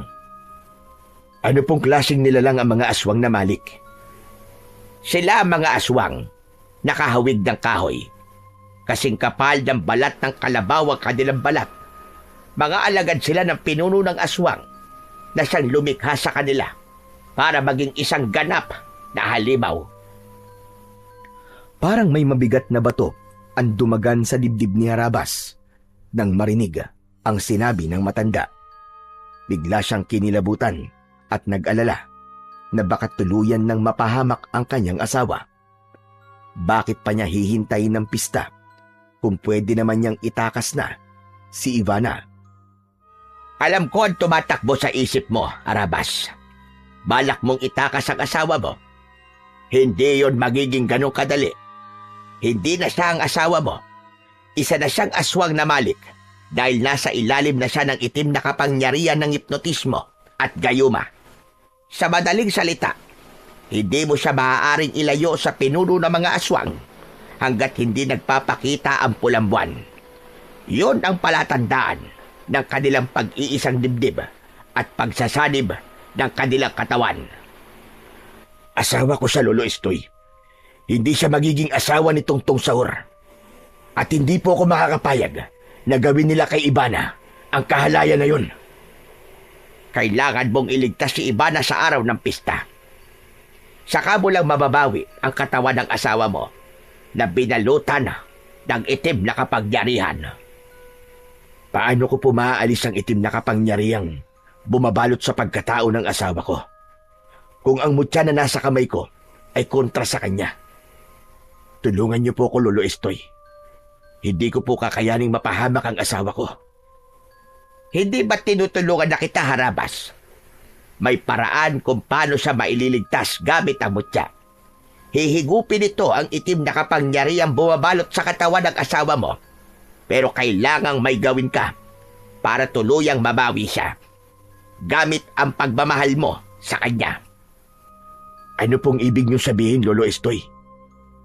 Maililigtas ng mutya ang asawa mo si Ivana. Mawawala ang gayuma niya sa katawan kapag nagawa mo ang paraan na sinasabi ko. Paano po, Lolo Estoy? Dapat mo siyang hampasin ng baston sabay taas na mutya sa ere. Pero kailangan mong mahalikan siya sa labi habang nakataas ang mutya. Sa ganung paraan, mawawala ang hipnotismo, gayuma, at itim na kapangyarihang bumabalot sa katawan niya. Hihigupin yun ng mutya. Kapag nagawa mo yon, maaalala niya ang halik mo at muli siyang magbabalik sa katinuan dahil sa iyong pagmamahal. makikilala ka niya at maaalala niya ang nakaraan. Pero kailangan magawa mo yon sa araw mismo ng pagbilog ng kulay pulang buwan. Kung ganun po, ay kailangan ko pang maghintay ng 4 na araw. Oo, konting tiis lamang. Bantayan mo ang kanilang mga kilos. Mas lalong hindi mapakali si Arabas nang malaman na ang kanyang asawa ay nasa bingit ng kamatayan. Gusto niyang pagsisihan kung bakit ngayon lang siya gumawa ng paraan para sundan ng asawa. Kumain muna siya sa bahay ng matanda upang hindi siya makakain ng pagkain na inihahain sa kanya ng mag-asawa. Habang kumakain ay pinag-iisipan nilang dalawa kung paano niyang maililigtas si Ivana. Pagkatapos nilang magplano ni Lolo Estoy at makapag-usap ay nagpa siya ng umuwi si Arabas. Pagkalipas ng ilang minuto ay narating niya ang bahay ni Mang Bartolo. Bago siya pumasok sa loob ng bahay ay sinigurado niyang hindi mahahalata ng mga ito ang galit na nararamdaman niya sa kanyang dibdib. Nakita niya si Mang Bartolo. Papalapit ito sa kanya. Kumusta, Arabas? Nahanap mo ba ang bahay ni Ivana? Hindi po, Mang Bartolo. Baka nakaalis na po sila ng baryo eh. Habang nagsasalita si Arabas, ay hinanap ng kanyang paningin ang kanyang asawa na si Ivana. Dismayado siyang hindi nakita ang asawa, kaya muli siyang nagsalita. Sige po, Mang Bartolo. Magpapahinga na po muna ako. Napagod ako sa matagal na paglalakad. Hindi ka ba muna kakain? Tapos na ho kong kumain, Mang Bartolo. Nakita po kami ng kaibigan kong si Ruel na nakatira dyan lang po sa unahan ng tindahan. Nakakatuwa nga po eh. At dito pa kami nagkita. Pagsisinungaling ni Harabas para mas kapanipaniwala ang kanyang dahilan at makaiwas sa pagkain na inaalok sa kanya nito.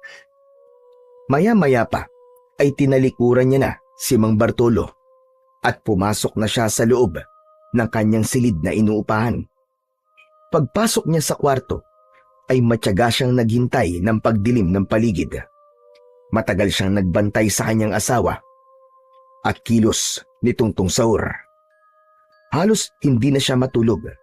Masigurado lang ang kaligtasan ni Ivana. Pagkalipas ng 4 na araw ay dumating na ang gabi na itinakda para sa pag-aalay. Ang nalalapit na oras ng paglitaw ng bilog na kulay pulang buwan. Mula sa kwarto ni Harabas ay narinig niya ang pagbukas ng pinto ng silid ni Tungtong Sahur. Kaya naman, maingat din ang pagbangon ni Harabas para sundan kung saan papunta ang mga ito. Halos mabingi siya sa lakas ng tibok ng kanyang puso dahil sa labis na pag-aalala niya para sa kanyang asawa. Ilang araw din siyang nakabantay kay Ivana at ngayon lang siya nakaramdam ng takot. Sa madilim na bahagi ng daan, nakita ni Harabas na inaalalayan ni Tungtong Sahur si Ivana. Tulala ito at wala sa sarili. Tinahak ng mga ito ang daan papunta sa kakawyan habang ang kaba sa kanyang dibdib ay palakas ng palakas. Dala ang baston at ang mutya ng pusod ng Supremo ay mabilis na sumunod sa paglalakad si Harabas. Malayo ang kanyang agwat sa mga ito para hindi maramdaman ng mga ito na nakasunod siya. Habang naglalakad ay panayanlinga niya sa paligid. Meron silang usapan ni Lolo Estoy na magkikita sila sa lugar na yon. Maya-maya pa ay nagtago muna siya sa likod ng isang puno. Nakasilip siya sa gawi ng dalawa sa tapat ng bukana ng kuweba. Natitiyak niyang doon gaganapin ang ritual. Walang kaalam-alam ang kanyang asawa na gagawin dito ni Tungtong Sahur yun. Akma na sanang lalapit si Harabas sa kinaroroonan ng dalawa nang makarinig siya ng mahihinang pag-angil sa kanyang likuran. Ganun na lamang ang panlalaki ng kanyang mga mata nang makita ang mga nilalang na nakangising tumutulo ang malapot na laway sa bibig. Mabuti na lang at nakapasok na sa loob ng kuweba sina Tungtong Sahur at Ibana bago pa siya nahuli ng mga nilalang sa kanyang harapan. Sinasabi ko na nga ba't hindi ka totoong pilay at matagal mo nang alam na kami ang mga aswang na malit. Hindi ako nagkamali sa totoong pakay mo. Balak mong agawin sa amin ang aming alay. Hindi ko aagawin sa inyo ang alay nyo, kundi kukunin ko siya dahil asawa ko siya. Ang anak nyo na si Tungtong Sahur, papatayin ko siya. Huwag kayong magtago sa itsura nyo bilang aswang dahil kilala kita. Ikaw si Mang Bartolo at siya naman si Aling Tanya. Hindi ko hahayaan na magtagumpay kayo sa binabalak nyo sa asawa ko. Hindi mo kami mapipigilan. Matagal naming hinintay ang ganitong pagkakataon, kaya hindi ka magtatagumpay na labanan kami. Dito pa lang ay sisiguraduhin namin na mapapatay ka na namin. Sige mga kasama, ano pang hinihintay nyo? Atakihin nyo ang mapangahas na lalaking ito! Unang sumugod ang nilalang na merong humahabang dila. Pumulupot yon sa braso ni Harabas para mapigilan ang paggamit niya sa baston. Ngunit sa paglapat ng dila nito sa kanyang sandata, ay lumitaw ang usok mula sa dila nito para itong napasok sa kanyang sandatang baston. Naputol bigla ang dila ng aswang kasabay ng pagpalo niya sa ulo nito gamit ang baston. Bumagsak ito sa lupa, sabay dukot niya ng mutya sa kanyang bulsa at itinaas yon sa ere. Lumiwanag ang bato at hinigop ang kapangyarihang itim mula sa katawan ng nasaktan na nilalang. Umatras si Mang Bartolo kasama ang mga alagad nito. Anong nangyayari? Paano napunta sa iyo ang kakaibang baston at mutya ng aming supremo? Hindi na mahalaga kung paano napunta sa akin to. Ang mahalaga kung paano ko uubusin ang mga lahi niyong mga hayop kayo. Ito na simula ng magiging katapusan yung lahat. Uubusin ko kayo at wala akong ititira sa inyo. Nagkakamali ka dahil ang pinuno namin na si Tungtong Sahur ang itatapat namin sa mutya na hawak mo. Sa oras na may isagawa ang ritual sa asawa mo, hindi mo na siya matatalo at mawawala ng tuluyan sa iyo si Ibana. Hayop ka. Kung ganun pala, matagal mo nang alam na si Ibana ang nawawala kong asawa. Patutunayan ko sa iyo na hindi kayo magtatagumpay ng anak mong demonyo at lalaban ako hanggang sa huling hiling ako. Dala ng matinding galit na nararamdaman ni Harabas ay mabilis niyang inatake ng palo ng baston si Mang Bartolo. Ngunit humaba ang kamay nito at nasakal siya sa leeg. Hindi siya nagpatinag. Kahit nararamdaman niya ang sakit, ay pinilit niyang makawala sa kamay ng kalaban. Naramdaman din niya ang pagbaon ng kuko nito sa kanyang balat. Kaya buong lakas niyang hinampas ng hawak niyang baston ang kamay ni Mang Bartolo. Napasigaw ito sa labis na sakit at nabitiwan ang kanyang leeg. Napaatras ito ng hakbang, papalayo sa kanyang kinatatayuan. Habang hawak ang kamay na tinamaan ng baston. Pumalit naman si Aling Tanya na panayang angil habang inaatake siya nito ng kalmot. Muntik siyang tamaan sa muka ng matutulis nitong mga kuko, ngunit naiwasan niya ang bawat pag-atake nito. Gumanti si Harabas ng palo ng baston. Tinamaan si Aling Tanya sa katawan at ulo. Bumagsak ito sa lupa at itinaas ni Harabas ang mutya sa ere. Sabay na lumitaw ang kulay itim na usok sa katawan ng mga ito. Kahit na anong pagpupumiglas ang gawin ng mag-asawa, ay hindi nakayanan ng mga ito ang init na taglay ng mutyang hawak niya. Nasunog ang katawan ng mag-asawa at para hindi na makarating sa mga nilalang na nasa loob ng kuweba, inatake niya rin ang natitirang kasama ng mga ito. Lahat ng tamaan ng kanyang baston ay bumabagsak sa lupa habang nagkikikisay ang katawan na bumubula pa ang bibig na parabang nalalason. Bago niya itinaas ang mutya sa ere, magkasabay na hinigop nito ang kapangyarihan ng mga aswang na tinamaan ng kanyang baston. Para siyang nag-iipon ng lakas ng kanyang kapangyarihan sa pamamagitan ng itim na usok. Pagkatapos ng labanan, ay biglang dumating si Lolo Estoy. Mukhang napalaban na rin ang matanda sa mga aswang bago pa ito nakarating sa kanilang tagpuan. Nasa loob po ng kuweba ang asawa ko, Lolo Estoy. Kasama si Tungtong Sahur. Humanda ka, dahil ito na ang simula ng tunay na laban. Ano pong ibig niyo sabihin? Marahil sa mga oras na ito, ay gumagawa ng panibagong aswang ang pinuno nila, habang si Ibana ay nakahanda na para sa gagawin nilang ritual. Lakasan mo ang loob mo para sa gagawin nating pagsugod sa kuta nila. Magaan ang hakbang ng mga paa na nilapitan nila ang pintuan ng kuweba. Malakas ang tibok ng puso ni Harabas habang habol ang sariling hininga. Ilang saglit pa ay naririnig na nila ang nakakakilabot na tinig ni Tungtong Sahur habang nagsasagawa ito ng ritual. Hindi pa ito ganap na halimaw dahil normal na boses pa rin ang kanilang naririnig. Para silang nakikinig ng dasal ng matatandang nagpapasyon o pakantang pagdarasal na gamit ang kakaibang lengguwahe. Bigla ang pagtayo ng mga balahibo niya sa katawan. Pakiramdam ni Harabas ay hindi na siya humihinga ng mga sandaling yun. Maya-maya pa ay tumambad sa kanilang paningin ang maliwanag na ilaw mula sa sulo na nakadikit sa batong dingding ng kuweba. Lahat ay nakapikit para siyang pinagsakluban ng langit at lupa nang makita ang kanyang asawa na si Ibana na walang malay na nakahiga sa malapad na bato.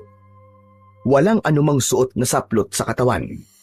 Nakagapos ang mga kamay ng kulay itim na baging, habang ang paa ay tuwid na nakalapat sa higaan na bato. Nanginginig ang kanyang mga kamay dahil sa galit. Ni sa panaginip ay hindi niya inaakala na sasapitin yun ng kanyang asawa. Kasunod ng pagsasagawa ng ritual, ang paghahaplas ng malapot na likido sa katawan ni Ibana, si Tungtong Sahur ang nagsagawa ng pagpapahid ng langis.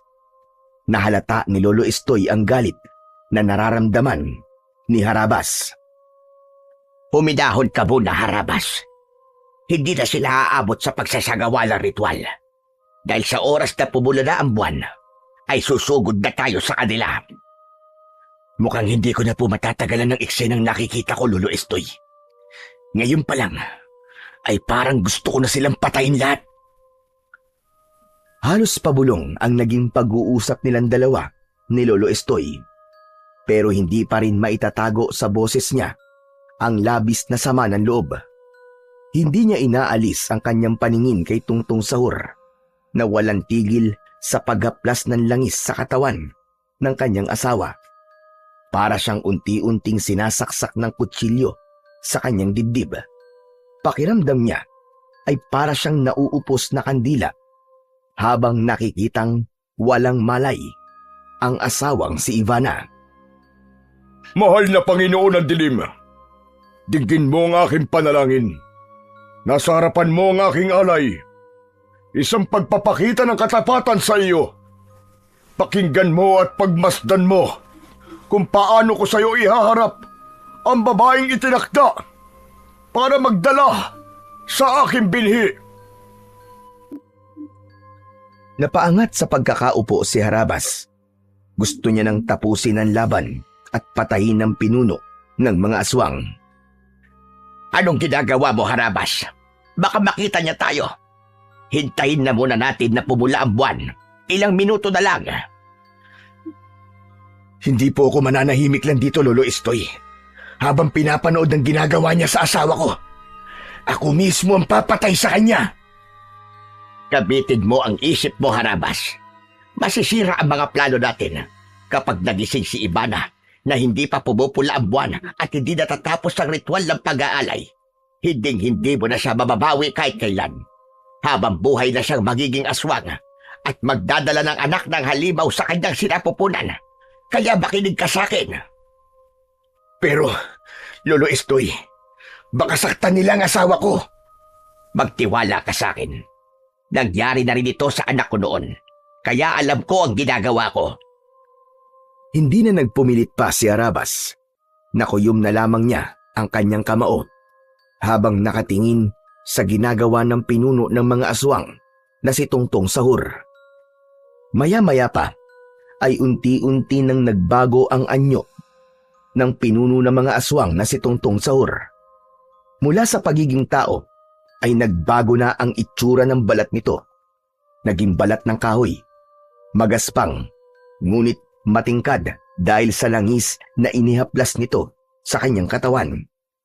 Humaba ang tenga nito na lampas sa makintab nitong ulo. Mapupula ang mga mata na tila ba nagbabagang apoy. Ang mga kuko sa daliri ay humaba na kasing talas ng kutsilyo. Tinubuan ng pangil si Tungtong Sahur. Kasabay ng mga alagad nitong nakayuko. Ganun na lamang ang panlalaki ng kanyang mga mata. Nang makita niya si Ruel, isa sa mga aswang na nakatayo sa tabi ni Ivana. Tulala at wala sa sarili. Iba na rin ang itsura nito, kasama ng kapatid at pamilya ng nobyo ng kapatid nito. Nakilala rin ito ni Lolo Estoy, kaya bumukas sa mukha ng matanda ang lungkot. Hindi na siya mababawi at maliligtas ng mutya mo, Harabas. Si Ivana lang ang kayang iligtas ng bato dahil siya ang matagal mong nakasama. Si Ruel, magiging bahagi na siya ng kasamaan ng aswang. Kung may magagawa po ko para mailigtas si Ruel, Lolo Estoy, ay gagawin ko. Susubukan kong iligtas siya. Dahil isa siyang mabuting tao. Hindi niya dapat sapitin ito. Hindi ako sigurado. Ngunit isa lang talaga ang alam kong maililigtas ng mutya. Si Ivana lang dahil siya ang asawa mo. Magsasalita pa sana si Harabas nang marinig nila ang muling pag-alingaw-ngaw ng boses ni Tungtong Sahur. Naamoy ko na ang pagsilip ng pulang buwan. Subalit nararamdaman ko na merong kakaibang nilalang sa paligid natin. Hanapin niyo ang naaamoy kong nilalang sa paligid. Nagtataglay siya ng itim na kapangyarihan mula sa ating mga kasama. Kung hindi ako nagkakamali, nandito ang lalaking nagmamay-ari sa ating alay. Napaunat ng tayo sa pinagtataguan si Harabas. Sakto yun ng pagsanib ng pulang buwan sa paglitaw ng liwanag nito sa kalangitan. Sabay-sabay na umalulong na parang aso ang mga aswang na malik at kagad silang nakita ng mga halimaw sa loob ng kuweba. Ngayon, ipakita mo na ang galit mo kanina, Harabas! Sige na! Hulihin sila at wag na wag niyong patatakasin! Kasabay ng pagsigaw ng pinuno ng mga aswang, ang pagsugod naman ni Harabas sa mga alagad nito gamit ang kanyang baston. Wala siyang pinalampas. Lahat ay binayo niya ng palo gamit ang baston. Sa lakas ng epekto ng kanyang sandata sa mga ito, ay bumagsak ang mga ito sa sahig ng kuweba. Hindi na niya inuulit ang pagpalo sa katawan ng mga ito dahil bumubula na ang mga bibig ng mga aswang na tinatamaan ng kanyang baston habang nagkikikisay ang katawan. Si Lolo Estoy naman ay kinalaban din ang mga aswang na malik. Sumasalubong ang matanda sa mga kalaban. Magaling din itong makipaglaban.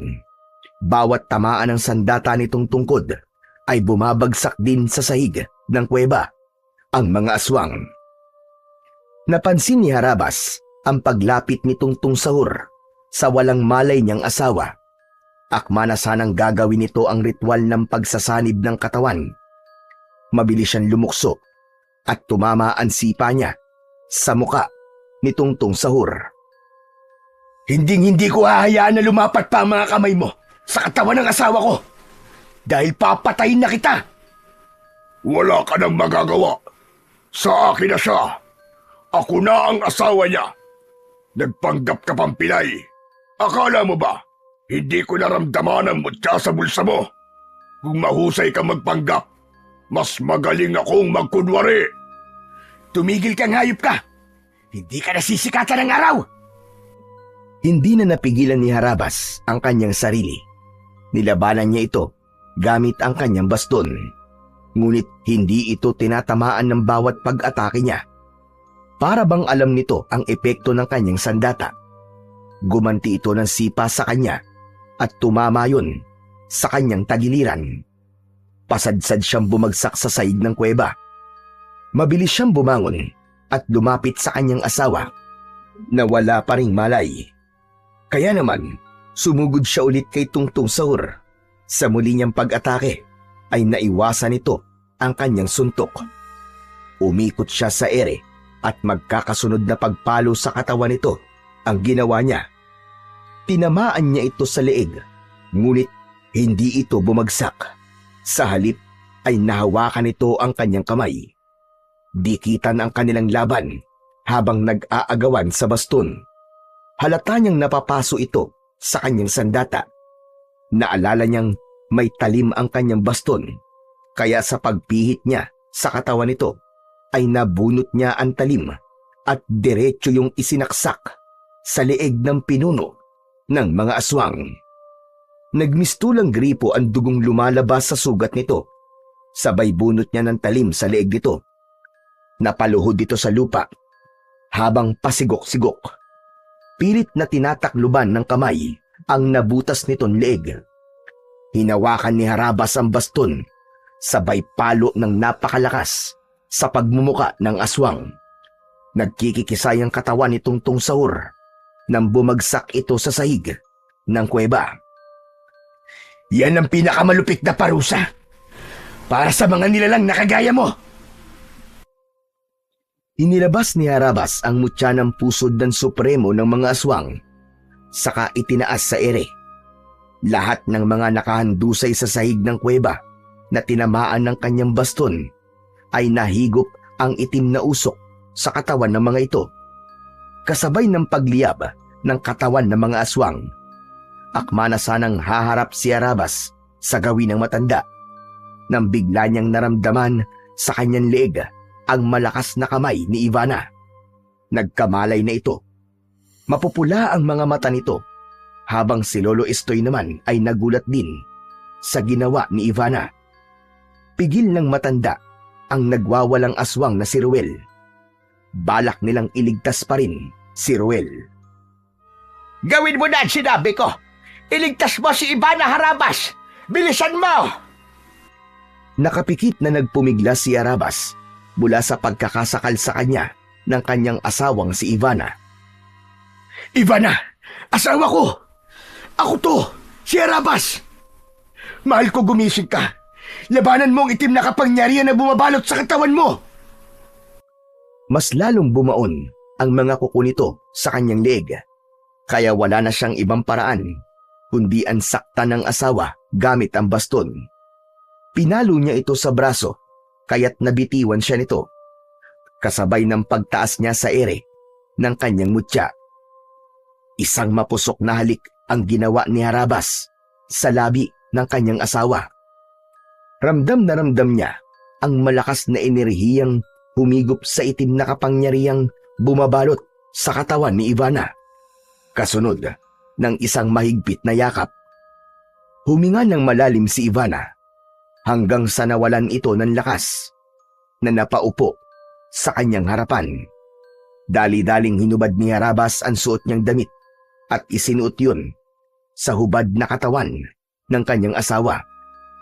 Nawala na ang bakas ng pagiging aswang nito at bumalik na ang dating kulay ng mga mata nito. Diyos ko, salamat! Ligtas na ang asawa ko! Mahigpit at punong-puno ng pagmamahal na niyakap ni Harabas ang kanyang asawa. Tinawag nito ang pangalan niya. Nakilala siya nito at gumanti rin ng yakap sa kanya. Ipinaliwanag niya rito ang mga nangyari. at napahagulgol ito ng iyak. Samantalang si Ruel na patuloy sa pag-angil ay nilapitan na rin ni Arabas. Patawarin mo ako, kaibigan. Ngunit kailangan kong gawin ito. Hindi ko alam kung magtatagumpay ako sa pagtanggal ng hawa ng aswang sayo.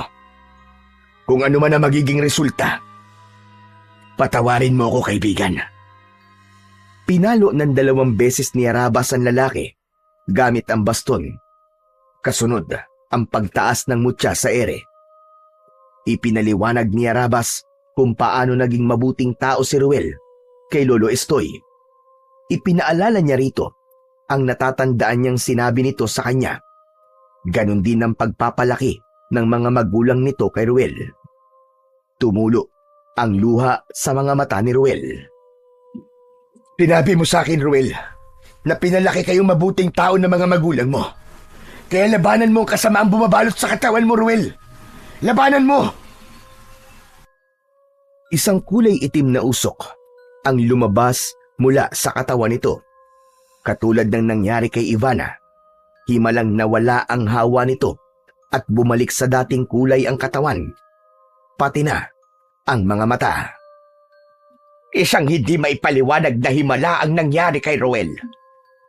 Tunay na ang pagiging mabuting tao ang malakas na sandata laban sa kasamaan. Nagawa mong iligtas si Ruel, Harabas. Maraming salamat. Napakahusay ng ginawa mo. Hindi maipaliwanag ni Arabas ang saya na kanyang nararamdaman ng mga sandaling yon. Habang yakap niya ang kanyang asawa na si Ivana, may dinukot si Lolo Estoy sa bulsa nito habang nakangiti. Harabas, kailangan mong malaman ang totoong nagligtas sa inyo. Maliban sa Diyos, ay ang pagmamahal ng inyong anak na si Val. Ano? Ano pong ibig niyo sabihin, Lolo Estoy? Paano niyo po nakilala ang anak ko? Itinaas ng matanda ang kulay dilaw na papel at ipinakita nito sa kanya ang sulat kamay ng kanyang anak na si Val. Nanindig ang kanyang balahibo sa katawan at nagtatakang napatingin sa muka ng matanda. Ako ang kasulatan ng anak niyong si Val. Ako ang kaibigan niyang taga-Aklan. Nakiusap siyang samahan ka at siguraduhing ligtas ka. Alam niya kung sino ako sa buhay niya. Ako lang naman ang lolo ni Ivana. Kaya ko nakilala ang anak mong si Val dahil sa sulat na nakarating sa akin. Kaya ang tunay na nagligtas sa inyo ay ang pagmamahal ng anak niyo na si Val. Mapalad kayo ni Ivana sa pagkakaroon ng anak na katulad ni Val. Maganda ang pagpapalaki niyo sa anak niyo. Naluluwang kinuha ni Harabas ang dilaw na papel sa kamay ni Lolo Estoy at kitang-kita niya na nanggaling ngayon sa sulat ng kanyang anak. Lolo ang tawag ni Val kay Lolo Estoy. Nandun din ang pakiusap na iligtas din ang ina nito. Kaya sa simula pa lang ay planado na ng matanda ang pagtulong sa kanya. Walang masabi si Arabas sa kanyang mga natuklasan, pati na sa katotohanan na totoong lolo ni Ivana, si Lolo Estoy. Nang gabing yun ay kasama na nila ang matanda sa pagluwas nila papunta sa Padan Antique. Kasabay si Ruel na labis na nagluluksa sa nangyari sa kapatid. Kulang na lang ay paliparin ni Arabas ang sasakyan para lamang makita ang kanyang anak na si Val. Hindi siya makapaniwala na magagawa yun ng kanyang anak. Pagkalipas ng 1 oras na pagbabiyahe, ay narating na nila ang malawak na palayan. Walang mapagsidlan ng tuwa ang mag-asawa nang makita ang anak na tumatakbo papalapit sa kanila. Isang mahigpit na yakap ang pinakawalan ng mag-asawa para sa kanilang pinakamamahal na anak. Halos maluwa naman si Arabas sa husay ni Val para matulungan siya nito kahit hindi niya ito kasama. Tay! Tay! Nakabalik na po kayo ni nanay! Dahil yun sa iyo, anak. Maraming salamat sa tulong mo. Hindi ko po kasi kayang mawala kayo. Mahal na mahal ko po kayo ni nanay, tay. Sandali lang. Akala ko ba, Apo, walang iyakan? Aba, hihina ang paghanga ko niyan sa'yo, Apo. Lolo Estoy, nandito rin po pala kayo. Dito na po ba kayo titira, Lolo? Oo naman. Hindi ba't yun ang pangako ko sa'yo? Nagawa ko rin ang pakiusap mo. Natupad ko ang mga hiling mo. Nandito na kami. At buo na ulit ang pamilya mo. Nadagdagan pa. Nandito na rin ako. Mahigpit na niyakap ni Val si Lolo Estoy. Ganon din sina Ivana at Harabas. Sa gitna ng palayan na merong bungang kasing kulay ng ginto, lumakas ang ihip ng hangin na nagdulot ng ginhawa sa kanilang pakiramdam. Tunay na ang pagmamahal ng isang anak ay nasusukat sa kung ano ang kaya niyang gawin para sa kanyang mga magulang. Kung ano ang itinanim, ay siya mo ring aanihin. Ang pagiging mabuting tao sa iyong kapwa ay palaging may kapalit din na kabutihan. Kabutihan na balang araw ay magliligtas sa iyo sa kapahamakan. Nanatiling nasa kamay ni Harabas ang mutya ng pusod ng supremo ng mga aswang. Ginamit niya yun sa kabutihan bilang manunugis ng mga aswang. Ngunit ngayon ay tahimik na silang namumuhay kasama ng mapagmahal niyang asawa, anak at si Lolo Estoy dahil wala ng banta ng kasamaan sa kanilang buhay. Nanatili silang tahimik at payapang namumuhay sa kanilang baryo na puno ng pagmamahalan at nangako sila sa isa't isa na kahit kailan ay hinding-hindi na sila magkakahiwalay at magkakasama at tulong-tulong silang haharap sa bawat pagsubok ng buhay. Magandang araw po.